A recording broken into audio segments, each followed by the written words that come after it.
Cuando el imperio fue invadido por los bárbaros y la peste asoló las ciudades, los romanos culparon al cristianismo de haber enfurecido a los dioses paganos.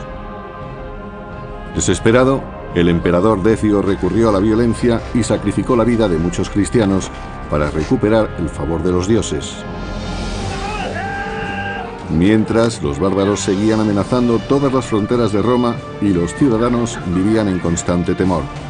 Según se agravaba la crisis, varios insurgentes se sublevaron y dividieron el Estado romano. Entonces apareció un nuevo gobernante, Aureliano, que unificó el desmembrado imperio sirviéndose de su mejor arma, el ejército. El Imperio Romano, el emperador de los soldados.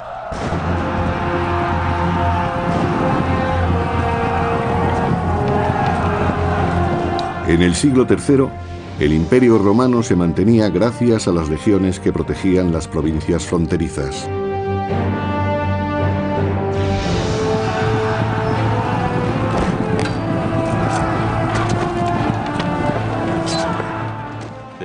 En aquellos momentos, las legiones tenían que resolver sus problemas por sí mismas, pues estaban demasiado lejos de la capital. Los emperadores solo prestaban atención a los conflictos fronterizos cuando ya estaban fuera de control. En ausencia del emperador, los propios soldados arreglaban los asuntos de liderazgo. El emperador no podía estar en todas partes. Y al existir un vacío de poder, otros tenían que hacer el trabajo por él. A veces se proclamaba un emperador para conseguir el apoyo local y para derrotar a los bárbaros que amenazaban la integridad de las provincias. Al proclamar sus propios emperadores, las legiones fronterizas se declaraban independientes de Roma.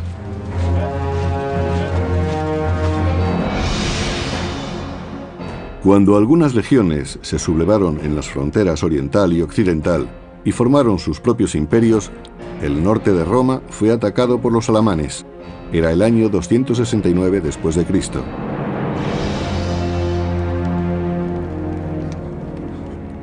En su palacio de Roma, el emperador Claudio II estaba muy preocupado por el devastador ataque de los bárbaros.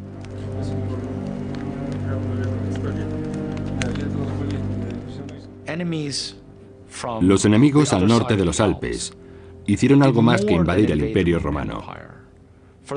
Por primera vez en mucho tiempo cruzaron los Alpes y se adentraron en Italia. Claudio pidió consejo a su general de caballería, Aureliano. Vopisco, historiador del siglo III, nos habla de su disciplinado carácter.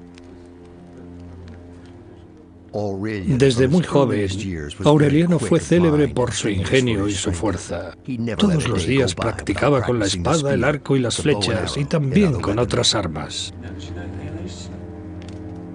Aureliano hubo de probar su destreza muy pronto, cuando la situación en la frontera empeoró y el norte quedó devastado por los bárbaros.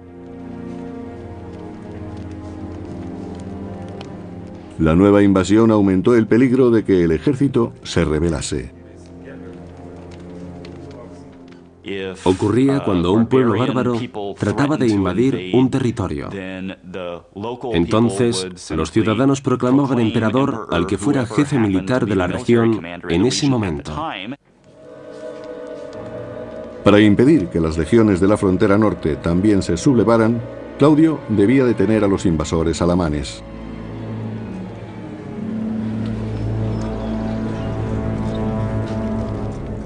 En el campamento alamán, los bárbaros celebraban las capturas que habían realizado en el debilitado imperio.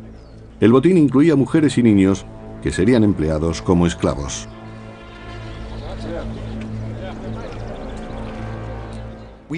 Según las inscripciones que se han descubierto, hubo pueblos invasores que se adentraron en Italia y tomaron muchos prisioneros.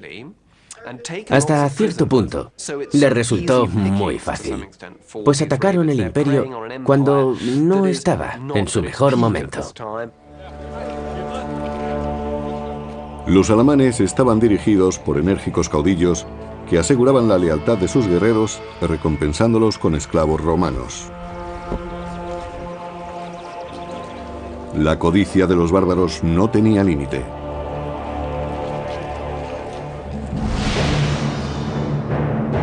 El emperador Claudio II partió de Roma para interceptar a los alamanes. Se encontró con ellos en el lago de Garda, al norte de Italia. Claudio y sus hombres se enfrentaron a un brutal enemigo. Según Amiano Marcelino, historiador del siglo IV, con más rapidez que precaución cargaron contra nuestras formaciones de caballería. Los dientes les rechinaban y su furia era indescriptible. El pelo flotaba sobre su espalda y la locura brillaba en sus ojos.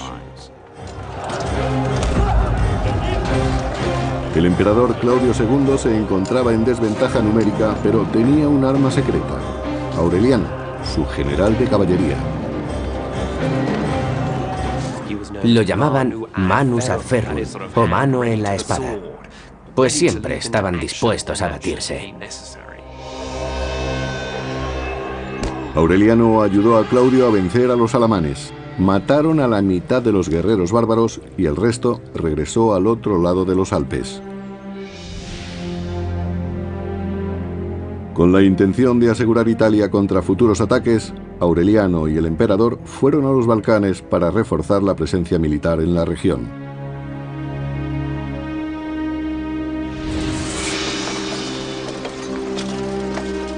Pero mientras estaba en campaña, Claudio contrajo la peste. El reinado de Claudio fue corto, desde el año 268 hasta el 270. Obtuvo un gran éxito militar en el año 269, del que hizo mucha propaganda y del que se habló durante mucho tiempo. Pero la derrota de los alamanes no bastó para que el imperio se recuperase. Cuando el emperador Claudio murió, el trono fue ocupado por Aureliano, su general de confianza.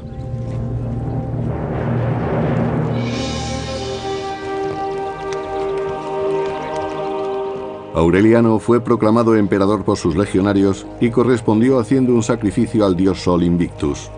El Sol Invictus era una deidad venerada por los soldados, pues les ayudaba a conseguir la victoria. Los romanos, y sobre todo los soldados, mitificaban todo aquello que pudiese darles la victoria o que les ayudase a conseguirla. Aureliano era de baja alcurnia, pero igual que muchos otros generales, había llegado al puesto más alto del imperio debido a su brillante carrera militar.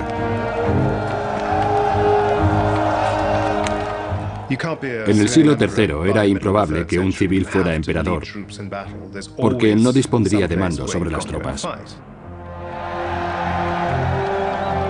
Aureliano necesitaría la fidelidad de sus legionarios y la ayuda de su dios para enfrentarse al enemigo.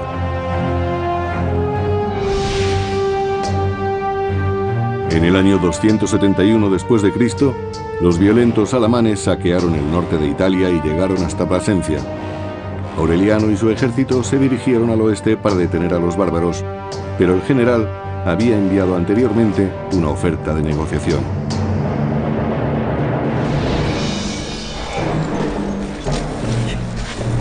Sin embargo, los alamanes tenían otros planes.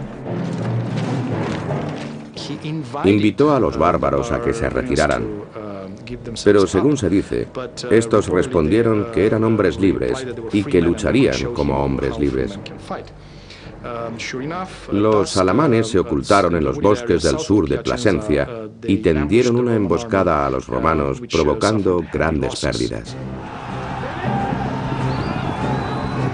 En los bosques, los romanos no eran rival para los bárbaros. Los alamanes vencieron, pero el hecho de que la emboscada tuviese tanto éxito se debió principalmente a la organización del ejército romano. Sus soldados estaban entrenados para combatir y seguir sus tácticas en formación. Evidentemente, eso solo se conseguía cuando luchaban en un territorio amplio y llano, no en los bosques. Y los bárbaros lo sabían. Atrapados en el bosque, los romanos quedaron confundidos y fueron fácilmente derrotados. Para Aureliano, el resultado fue devastador. Los legionarios eran fieles a sus jefes, pero también eran muy oportunistas. Si un emperador ganaba las batallas, contaban con su apoyo. Pero si empezaba a cosechar derrotas, era casi seguro que sus hombres tratarían de reemplazarlo. Aureliano reunió a los soldados que sobrevivieron con la esperanza de que le fuesen leales.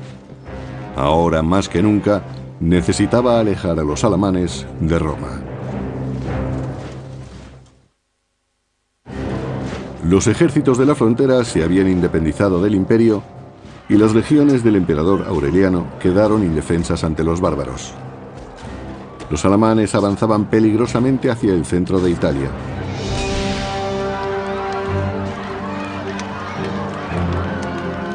El miedo se apoderó de los ciudadanos de Roma, pues el ataque de los bárbaros era inminente.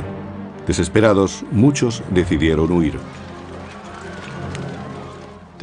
La derrota del ejército de Aureliano sembró el pánico porque ya no quedaban fuerzas importantes entre los bárbaros y la capital. Los que no pudieron escapar se amotinaron. Estaban enfurecidos por el fracaso de Aureliano, que debía haber expulsado a los bárbaros de Italia. Los habitantes de Roma no parecían comprender que habían sido muy vulnerables. Una ciudad en medio de un vasto imperio, cuyos ejércitos estaban repartidos por la frontera, eran un objetivo muy claro para los bárbaros. Pero antes de que los invasores alamanes llegaran a la capital, Aureliano pudo detenerlos en la ciudad de Fano, a 290 kilómetros de Roma.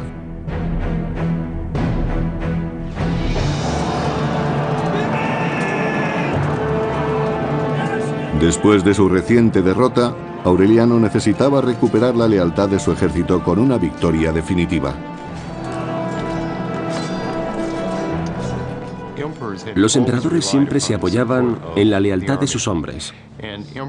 Y aunque fuesen ellos los que representaban al Estado, la realidad es que el poder imperial residía en el ejército. Aureliano, al frente de su ejército, demostró a los bárbaros el poder de la disciplina de las legiones romanas. Y también demostró que si las legiones combatían en formación, el enemigo no tendría ninguna oportunidad. Durante aquella batalla, muchos guerreros bárbaros perecieron en las aguas del río Metauro.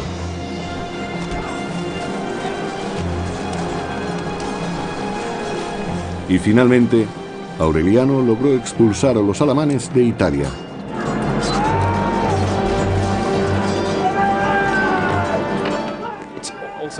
Aquel triunfo sirvió para elevar la moral de los romanos.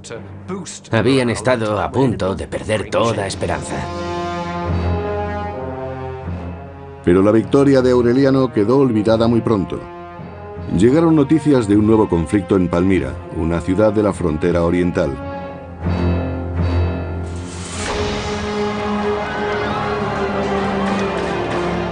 Durante más de 10 años, mucho antes del reinado de Aureliano, los bárbaros habían castigado duramente las provincias orientales de Roma, incluyendo Palmira, y ahora amenazaban con rebasar la frontera.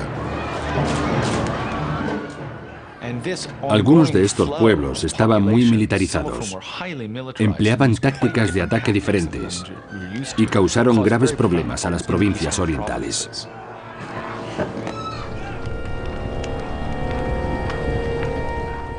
En los límites del desierto de Siria, lejos de Roma, la población de Palmira se enfrentó sola a la derrota de su ejército. Los bárbaros no dudaron en aprovechar la ausencia del emperador. Hicieron retroceder las fronteras y se dedicaron a extorsionar a los romanos de la región. Y tuvieron éxito. Muchos de los habitantes de Palmira murieron a manos de los bárbaros, pero la ayuda de Roma nunca llegaba. En algunas regiones, los habitantes vivían bajo la amenaza de una invasión y querían estar más protegidos. Por eso, los jefes locales se hicieron cargo de las funciones que el emperador no podía asumir. El ejército de Palmira decidió sublevarse y se hizo con el poder.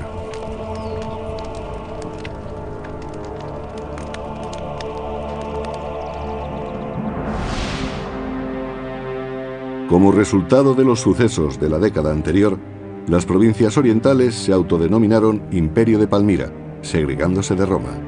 A continuación desafiaron a Aureliano y se apoderaron de la provincia romana de Egipto.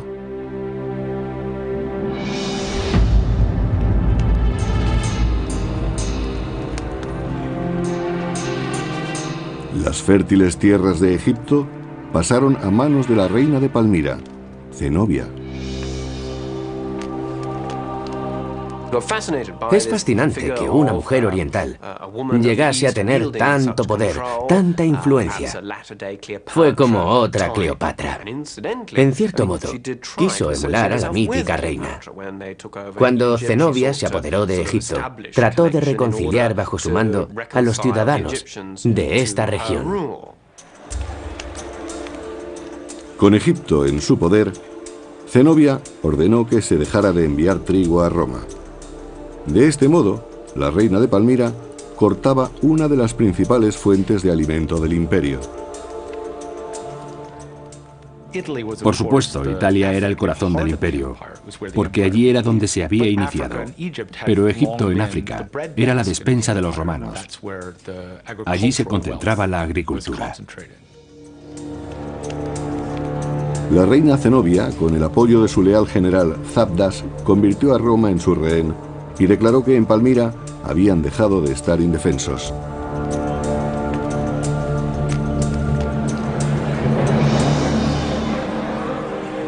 La actuación de Zenobia tuvo una grave repercusión en Roma. Aureliano fue testigo de la desesperación de su pueblo, que empezó a pasar hambre, y ordenó a sus soldados que compartieran el pan, pero no fue suficiente. Egipto era el granero de Roma, y la interrupción de sus envíos representaba una amenaza para cualquier emperador, sobre todo si estaba en deuda con el pueblo. La crisis enfureció a los romanos, y después de perder algunos territorios en Oriente y Occidente, el imperio tenía que enfrentarse ahora a una rebelión en la capital.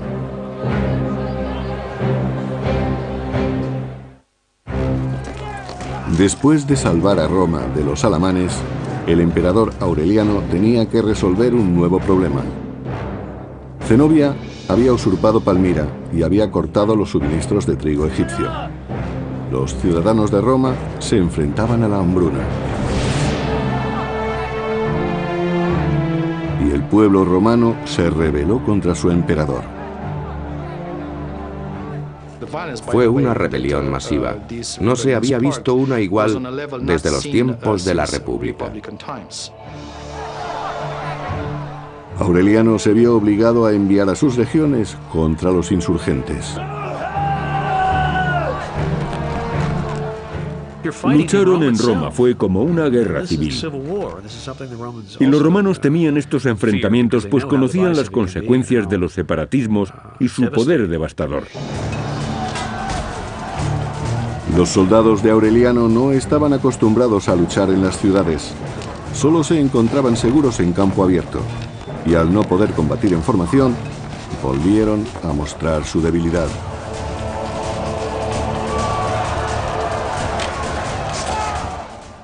La lucha se desató en la misma ciudad, y para los legionarios de Aureliano debía de ser un escenario muy extraño. Las batallas de la antigüedad no se solían librar en las ciudades ni entre las calles, porque allí, debido a su entrenamiento, los soldados encontraban grandes dificultades. Finalmente, Aureliano consiguió sofocar la rebelión. Según Eutropio, historiador del siglo IV, Aureliano consiguió reprimirlos y varios nobles fueron condenados a muerte. El emperador no fue conciliador, sino cruel y sanguinario. Pero era el dirigente que los tiempos requerían. Aureliano ejecutó a los jefes de los rebeldes, recordando al pueblo quién mandaba en Roma.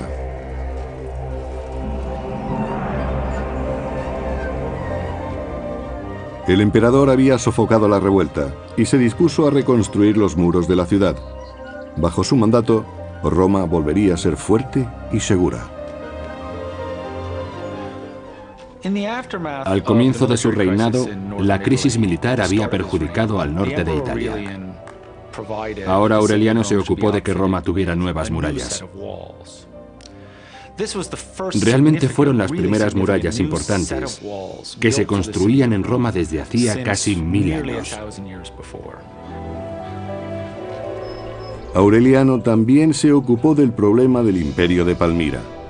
Debía asegurar el grano para que no hubiera hambruna en Roma, pues sus reservas de pan empezaban a agotarse. Aureliano se propuso reafirmar su dominio sobre todo el imperio. Por eso, en el año 272 después de Cristo, fue a Oriente para reconquistar los territorios sublevados. Su primer objetivo fue la ciudad romana de Antioquía, que pertenecía a una gran región conocida como Siria.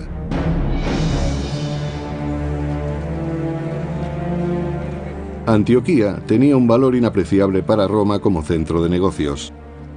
Pero ahora, bajo el dominio del imperio de Palmira, se había convertido en un refugio conveniente para la reina Zenobia. Zenobia sabía que Antioquía sería la primera ciudad en ser atacada. Aureliano se dispondría a conquistarla en cuanto llegara a Siria. Por eso la reina envió al general Sabdas cerca del río Orontes, al oeste del lago de Antioquía. La reina Zenobia estaba tranquila. Sus ejércitos llevarían la guerra fuera de las murallas de la ciudad.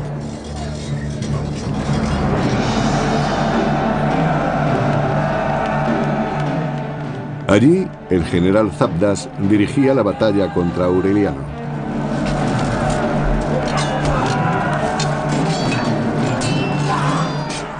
Los romanos avanzaban en formación cerrada. Con esa táctica debían encontrarse frente a frente con su enemigo para poder herirlo. Era más fácil cortar las extremidades o alcanzar la cabeza.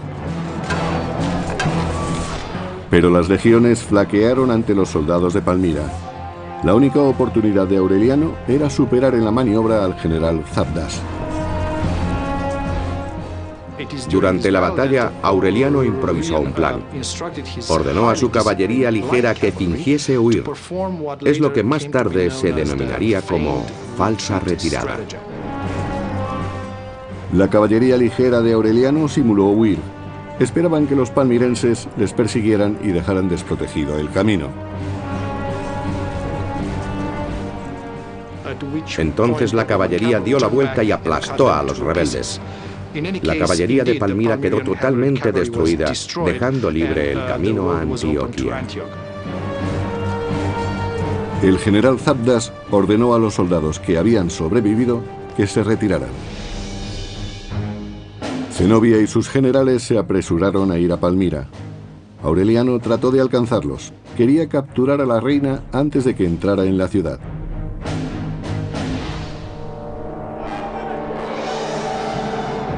Pero el desierto de Siria supuso un gran obstáculo para el emperador romano. Era verano y hacía mucho calor en el desierto. Además, los nómadas árabes que eran fieles a Zenobia trataron de atacar a los romanos. Agobiados por el calor y por los árabes, Aureliano y su ejército trataron de llegar a Palmira. El emperador fue herido por una flecha y aquello retrasó su persecución, lo que permitió a Zenobia refugiarse en Palmira. Maldiciendo a los nómadas, Aureliano juró capturar a la reina. En el año 272 después de Cristo, el emperador Aureliano derrotó al ejército de Zenobia en Antioquía, pero la reina tendió una emboscada a los romanos y logró refugiarse en Palmira.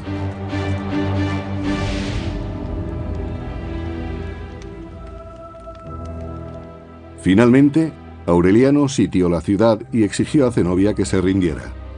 Ella le respondió desafiante, al estilo de Cleopatra. Cualquier cosa que se consiga en la guerra tendrá que conquistarse con valor. Exiges mi rendición, pero sabes que Cleopatra prefirió morir como reina antes que ser sometida.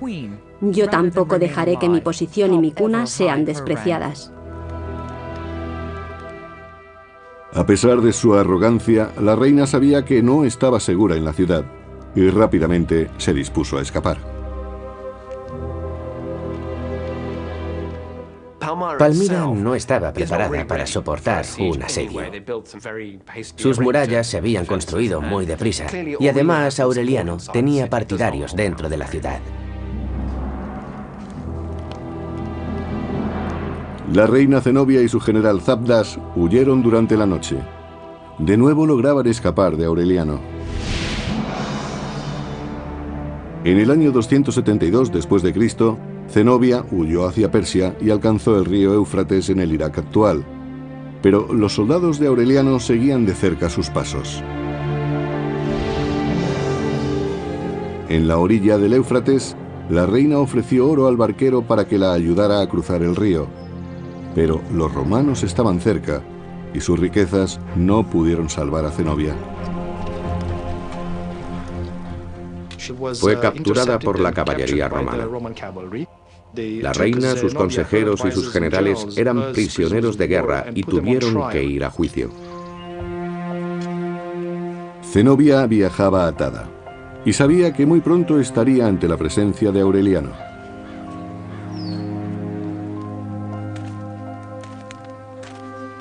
Después de recuperar Palmira, el emperador Aureliano se enfrentó a la reina rebelde, una mujer cuya osadía no podía dejar de admirar. Según él mismo dijo: esta mujer tiene una personalidad fuera de lo común. Es sabia en sus consejos y firme en sus propósitos. Y en su trato con los soldados se muestra generosa cuando es preciso y severa cuando la disciplina lo exige. Pero ante una posible ejecución, el coraje de Zenobia se debilitó. Zenobia dijo que había sido mal aconsejada, de modo que sus asesores y el general Zabdas fueron ejecutados.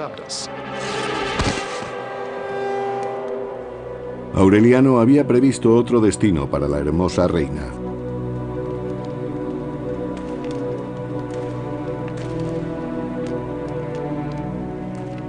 Pero antes de salir de Palmira, el emperador visitó un templo para rendir tributo a su dios.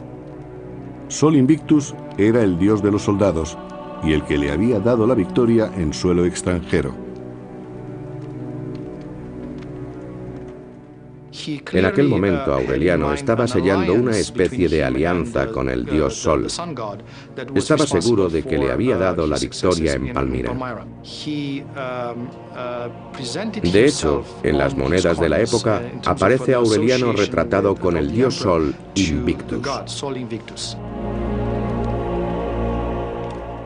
En esos tiempos se creía que el emperador tenía una estrecha asociación con la divinidad. Aureliano entendía que su dios le había concedido la victoria, y el pueblo también lo creía. En el templo, Aureliano imploró al dios Sol que le ayudase en la unificación de Roma. Por lo que se ve, el emperador Aureliano era partidario del universalismo. Deseaba extender y unificar tanto la religión como la política romana. Ofreciendo su propia sangre como sacrificio, Aureliano prometió a su dios una nación de fervientes devotos.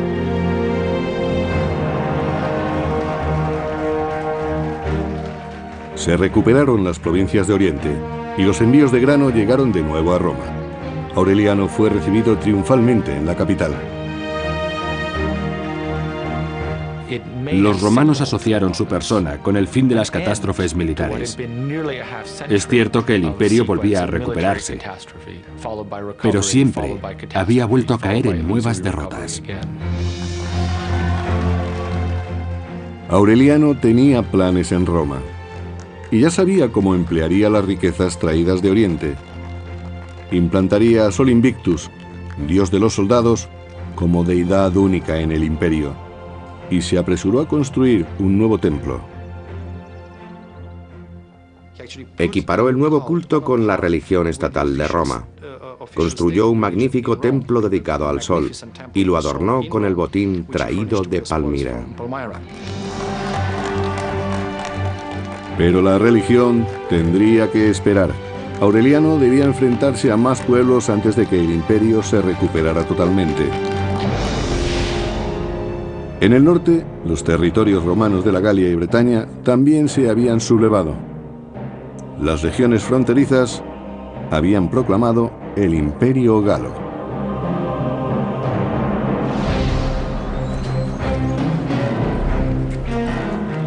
Igual que sus enemigos bárbaros, los soldados de la Galia despreciaron el honor de Roma y nombraron emperador al general romano Tétrico. Por todas partes surgían ejércitos que proclamaban emperador a su general y después competían entre sí. El vencedor sería el emperador legítimo. Naturalmente, la segregación del Imperio Galo preocupó a los ciudadanos de Roma. Fue una gran pérdida. Resultaba humillante que una porción tan extensa del Imperio Romano hubiese decidido desligarse de la capital. El emperador Aureliano actuó deprisa. Quería recuperar los territorios galos y restaurar la antigua gloria imperial. El único obstáculo era Tétrico y su ejército.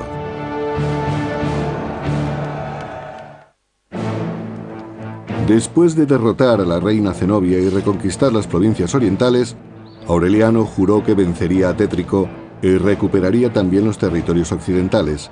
Después, unificaría a todos los romanos bajo un solo dios, Sol Invictus, el dios de los soldados.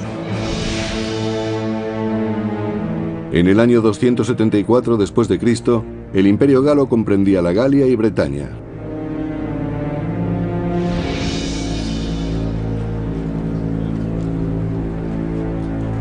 Allí, tanto el general Tétrico como su ejército se comportaban igual que los enemigos bárbaros. Sin disciplina alguna, se deleitaban torturando a los prisioneros.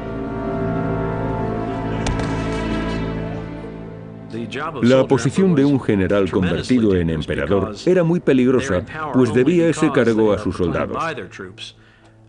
Y una vez en el poder, era muy difícil mantenerse. Debía evitar los posibles conflictos con otros generales, especialmente con aquellos que también querían convertirse en emperadores. Tétrico no podía mostrar ninguna debilidad ante sus tropas.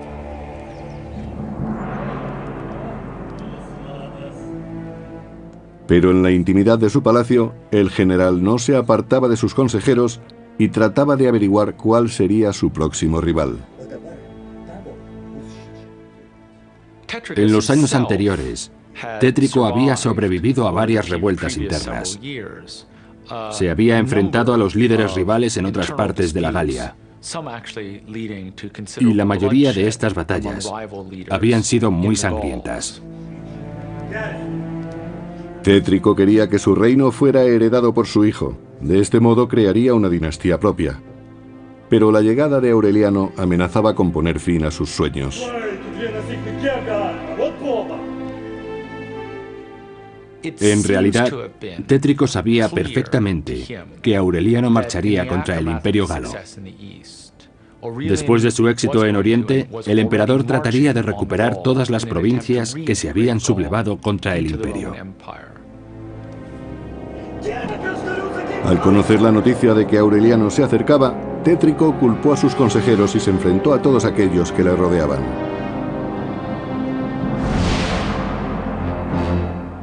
En el año 274 después de Cristo, Aureliano llegó a Chalons, en la Galia. Estaba dispuesto a enfrentarse a Tétrico para reconquistar los territorios que habían pertenecido al imperio.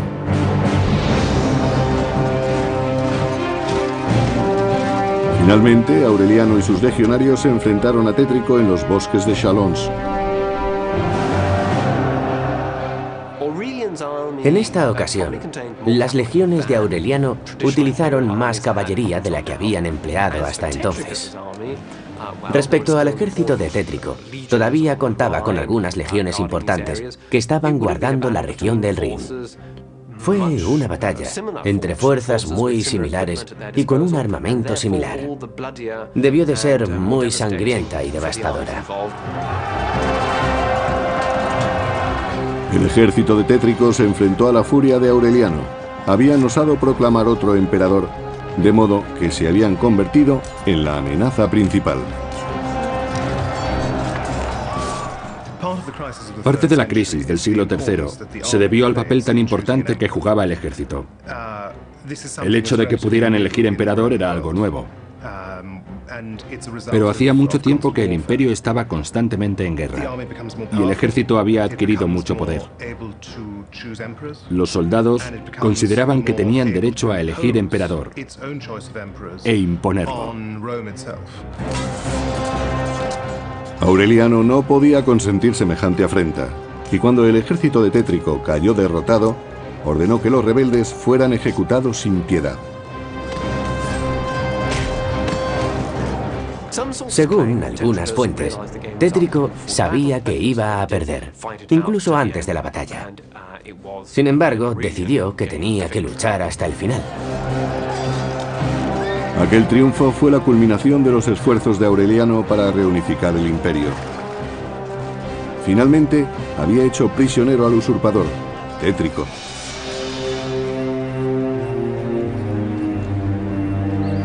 E igual que había hecho con la reina Zenobia, Aureliano perdonó la vida al usurpador. Aquella actitud sorprendió mucho a Tétrico, porque en las guerras civiles los líderes rivales representan un gran peligro. Después de todo, podrían volver a rebelarse y triunfar más adelante. Aureliano fue muy indulgente al perdonar la vida a sus enemigos. Los soldados del ejército galo que habían apoyado a Tétrico no tuvieron tanta suerte. Habían proclamado un emperador rival y pagarían su traición con la muerte. Aureliano imponía una disciplina férrea. No toleraba los motines. Era muy severo, pero los soldados lo respetaban. Para que sus legionarios siguieran respetándolo, Aureliano sabía que debía mostrarse inclemente con los soldados rebeldes. Por eso, ninguno fue perdonado. Aureliano fue un militar excepcional, aunque implacable en muchos casos. Quizás tuvo que serlo. Sin embargo, con su peor enemigo, Tétrico, se comportó de un modo extremadamente generoso. Después de recuperar la Galia, Aureliano regresó como vencedor a Roma.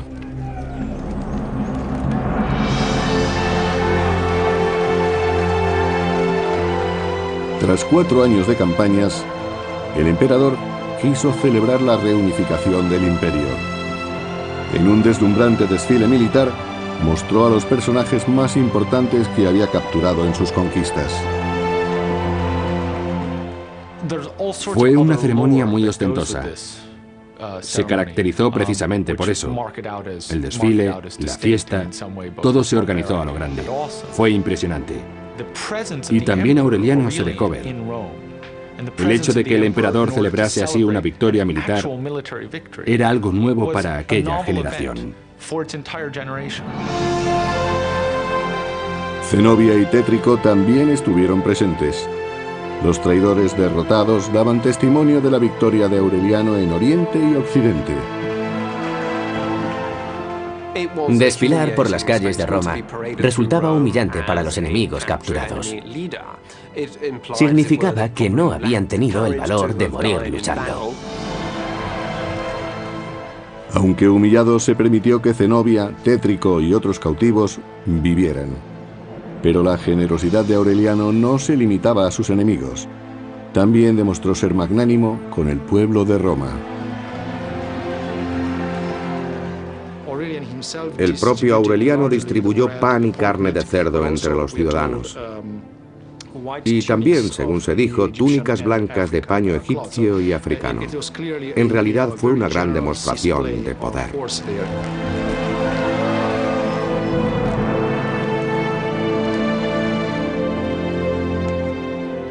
Agradecido por el triunfo, el emperador consagró el templo que había construido a Sol Invictus. Consideraba que el dios de los soldados le había hecho invencible. Según los expertos, Aureliano quería conseguir el favor de los pueblos del imperio por razones políticas y religiosas. Estos dos motivos solían ir unidos en la mente de los romanos.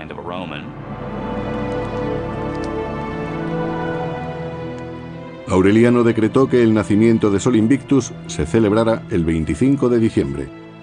Los emperadores posteriores, que también quisieron unificar Roma por medio de la religión, adoptarían esa fecha para marcar el nacimiento de Jesucristo. Incluso en la actualidad, más de 1700 años después, aquella festividad pagana sigue celebrándose en todo el mundo, pero ahora como la Navidad. Durante el siglo III se propagó por todo el imperio un claro movimiento en favor del monoteísmo. Existían diferentes cultos con un único dios, que a veces era un dios redentor.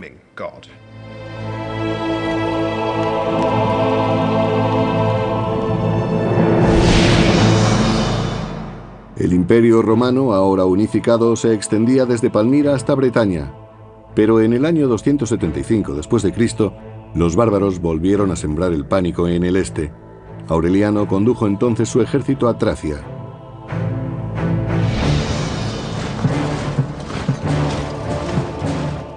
Aureliano era un personaje fascinante, muy dinámico. Estuvo en campaña en muchos lugares. Debía de poseer una energía extraordinaria. Fue esa disposición y energía la que le hizo ganar la lealtad de sus tropas.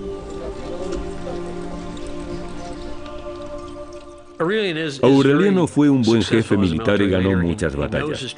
Conocía a sus soldados y trabajaba bien con ellos. Estoy seguro de que los recompensaba regularmente, pues dependía de su apoyo constante. Ellos confiaban en él. Lo consideraban su líder. El emperador Aureliano llevó a sus legionarios a la cima de la gloria y del honor. Nunca habría sospechado que la traición anidaba entre sus hombres.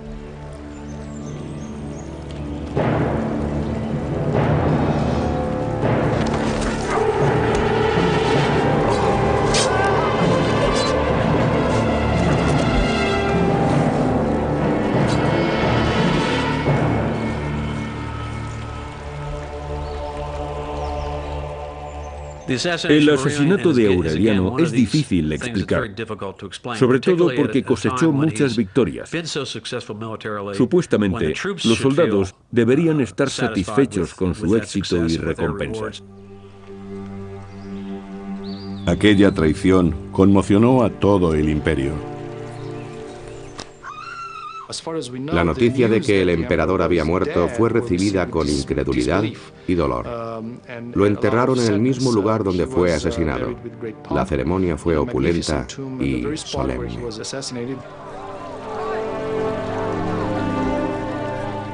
Roma lloró la muerte de un gran emperador que salvó al imperio de la destrucción.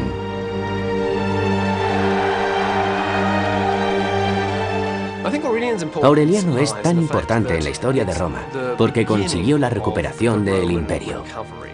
Puede decirse que gracias a él, el Estado volvió a la vida. Y además fue capaz de derrotar a los sublevados y de reconquistar los territorios.